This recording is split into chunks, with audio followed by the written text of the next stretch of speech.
YouTube ahliga salom, Kamina Jabarali Qilichbek va siz mening YouTube kanalimdasiz. Va bu kanalda asosan futbolga oid tahliliy videolarni qilamiz. Katta o'yinlardan oldin, o'yinlardan keyin va muhim futbol eventlariga to'xtalamiz. Tabiiyki, havaskor tarzda va orada muxlisona fikrlar ham bo'ladi. Rozi bo'lib qo'yasiz. Va kanalda yangi bo'lsangiz, obuna bo'lib, like bosib qo'yishni unutmang, sababi sizning qo'llab-quvvatlaringiz biz uchun juda muhim. Bugun ham bir qiziqarli va muhim mavzuni tanladik. Xabaringiz bor, 3 kundan keyin O'zbekiston milliy terma jamoasi Jahon chempionati saralash o'yinini o'tkazadi Birlashgan Arab Amirliklariga qarshi va bu uchrashuv biz uchun juda muhim, sababi mana shu o'yindagi natija, durang natija ham tabiiyki g'alaba bizni Jahon chempionatiga olib chiqadi. Mana shu mavzuga bugun to'xtalishga harakat qilamiz. Tayyor bo'lsangiz, boshlaylik. Keling do'stlar, dastavval guruhimizdagi holat haqida to'xtalsak, O'zbekiston milliy terma jamoasi A guruhida o'rin egallagan va hozircha 8 ta turdan keyin guruh peshqadamlaridan biri hisoblanadi va guruhimizda birinchi o'rinni egallab turgan Eron 20 ochko to'plagan va muddatdan oldin Jahon chempionati yo'llanmasini qo'lga kiritdi. Ayni bizga qarshi uchrashuvda ularning durang ham qoniqtiradigan bahsda ayni kerakli natijani qayd etdi va yo'llanmani qo'lga kiritdi. Endi potensial jihatdan nisbatan kutilgan holat va biz ikkinchi o'rinda boryapmiz. 17 ochko to'plagan holatda 3-o'rinda B ketyapti. Turda Qatar 10 ochkosi bor, 5-o'rinda Qirg'izistonda 6 ochko va Shimoliy Koreya so'nggi o'rinlarda boryapti. Mana endi bizda hozir juda muhim uchrashuv oldidan Birlashgan Arab Amirliklariga qarshi bahs o'zaro o'yin hal qiladi va bizni mana shu o'yindagi durang natija ham o'sha AQSh, Meksika, Kanadada o'tadigan Jahon chempionatiga olib chiqadi. Orzu qilib kutilgan kun va tabiiyki yigitlar ham aynan mana shuni his qilgan holatda tayyorgarlik ko'rishyapti. Ayniqsa o'sha o'quv yig'in mashg'ulotlaridan olingan video lavhalarda ko'rinyaptiki, jiddiylik bor. Konsentratsiyani ushlashgan. Misol uchun bahordagi o'sha yig'indagi videolarni solishtiradigan bo'lsak, unda xushchaqchaqlik bor edi. O'sha Husanov atrofidagi qovun intervyular, boshqalar. Lekin bunda tubdan farq qiladi, chunki yigitlar his qilib turibdi, muhim uchrashuv, bu o'yinda xato qilishga haqqilari yo'q. Agarda mag'lubiyat bo'ladigan bo'lsa, Qatar bilan o'yin uyda murakkablashadi. Ya'ni eski holatga qaytib turib, oxirgi o'yinda raqiblarning o'yiniga qarab qolamiz. Shunaqa holatlarni his qilgan holatda o'sha Shomurodovning intervyusida ham, yana boshqa futbolchilarning intervyularida ham bilinyaptiki, jiddiylik va bor e'tibor o'yinga qaratilgan. Unda nisbatan kayfiyat yaxshi edi. Qirg'iziston bilan o'yinda g'alabaga ishongan edik. Eron bilan ham ehtimoliy durang taxmin qilingandi. Shunaqa edi, ya'ni farqli hozirgi holatda.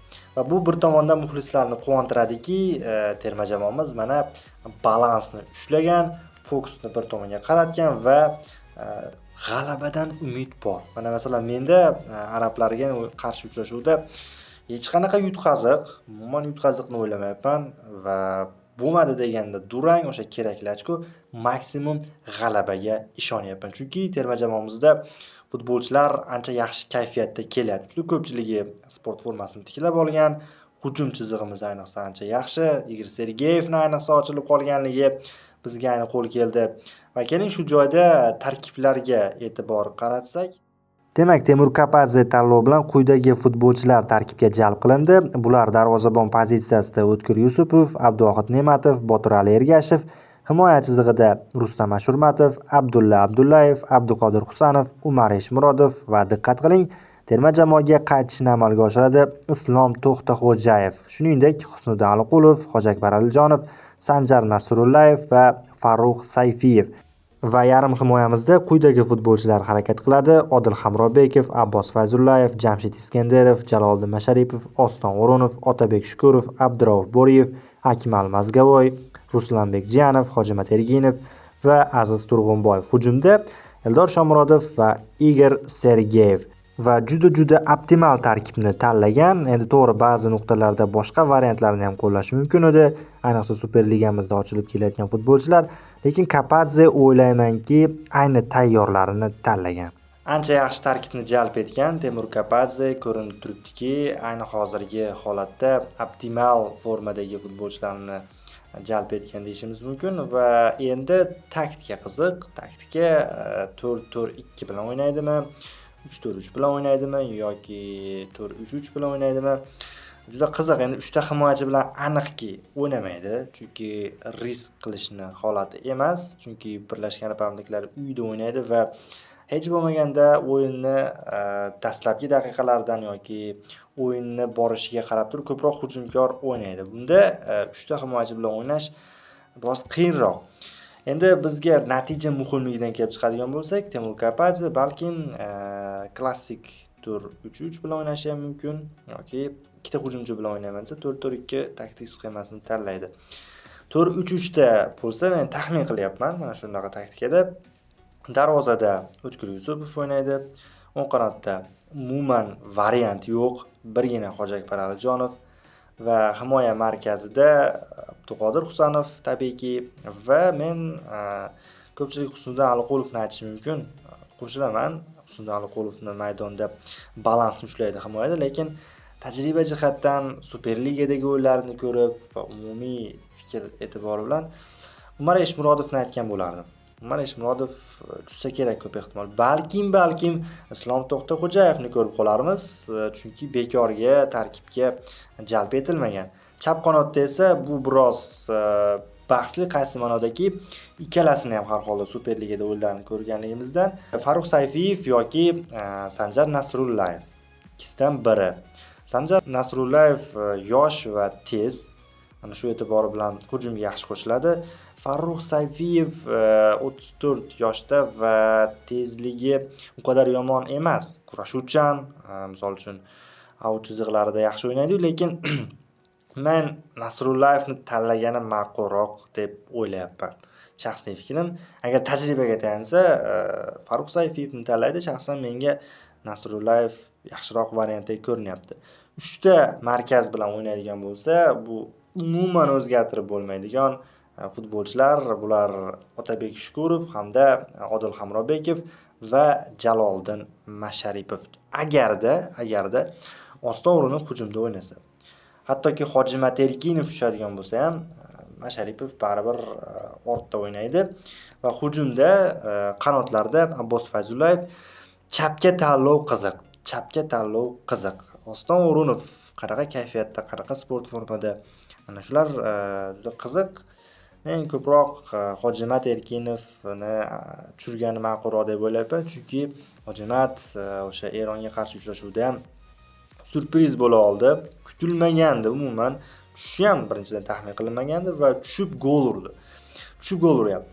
Shuning uchun ikkala qanotlar tezkor, to'g'ri bo'y masalasida ikkinchi qavatda o'ynay olmasa ham ikkita bir xil tezlikda, bir xil skillda o'ynay oladigan Abbos Fayzullayev va Hojimat Erkinov, markazda Eldor Shomurodov.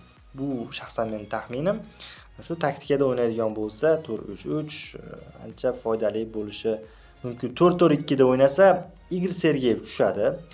Igor Sergeyev asosiy tarkibda tushsa ham foyda beradi.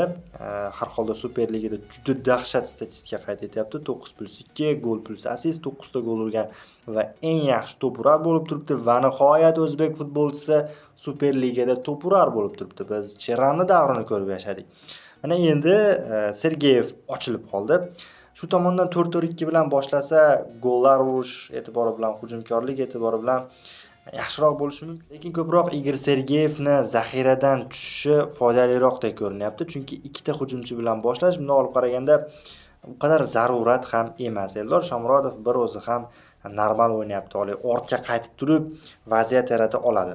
Qaytanga Sergeyev ikkinchi taymda o'yinni bura oladigan futbolchi, tushib turib o'sha gollarni ursa foydaliroq deb o'ylayman, chunki Birlashgan Arab Amirliklari birinchidan uyda o'ynaydi va tabiiyki hech bo'lmaganda dastlabki 15 daqiqalikda yoki taym davomida hujumkor o'ynaydi. Arablar har qanaqasiga hujumkor o'ynaydi. Natija ularga ko'proq kerak va raqib hujumkor o'ynayotgan paytda himoyaga moslashgan futbolchilarni tushishi o'yinni nazorati e'tibori bilan foydaliroq. Arablar telbalarcha hujumga chiqishini evaziga biz qarshi hujumda ushlay olamiz. Tezkor futbolchilar, ajoyib o'ynaydigan tajribali o'yinchilarimiz qarshi hujumda ushlay oladi. Shuning uchun Sergeyev zaxiradan tushsa kerak baribir va Eldor Shomurodov bilan boshlaydi. Mana shu tarkiblar meni taxminlarim. Agar taxminlaringiz bo'lsa, izohlarda yozib qoldiring. Ko'ramiz qanday taktikadan foydalanadi Temur Kapadze. Va endi arablar provokatsion yondashyapti. O martdagi o'yinda ham shunaqa bo'lgandi. Qirg'iziston bilan o'yinda va'dalar berilgan, Qirg'iziston g'alaba qozonsa deb va bunga uchmadik. O'zimiz natijamizni qayd etdik va bunda ham tabiiyki natija qayd eta olamiz. Arablar chiptalar masalasida, muxlislar o'sha sektor masalasida juda bir ajoyib yondashdi. Ko'ramiz, nimadir qilmoqchi, nimadir qilishmoqchi, lekin men shaxsiy fikrim, taxminim biz xotirjamroq o'ynasak kerak baribir. Unaqa chunki Yevropada o'ynayotgan futbolchilarimda juda katta tajriba bor. Birlashgan Arab Amirliklarining tarkibiga qarasak, birortasi xorijda o'ynamaydi. Mahalliy futbolchilar arab ligalarida o'ynaydi. Shunaqa darajaga keldikki, o'zbek futboli deganda o'sha Yevropa andozalariga javob beradigan, talablariga javob beradigan futbolchilar paydo bo'lyapti. Shu tomonlama bu tarkib jahon chempionatiga chiqishga loyiq, chiqishi kerak har qanaqasiga. Shu hisobiga ham men mana shu uchrashuvda O'zbekiston milliy terma jamoasining g'alabasini taxmin qilyapman. Hech qanaqa mag'lubiyat haqida o'ylash yo'q. Maksimum g'alaba, minimumimiz o'sha durang. Va omad tilaymiz yigitlarga. Va do'stlar, videomiz mana shu nuqtada o'z yakuniga yetyapti. Bizda hozircha shular edi. O'zbekiston terma jamoasi o'yin oldidan fikrlarimizni, taxminlarimizni bildirdik.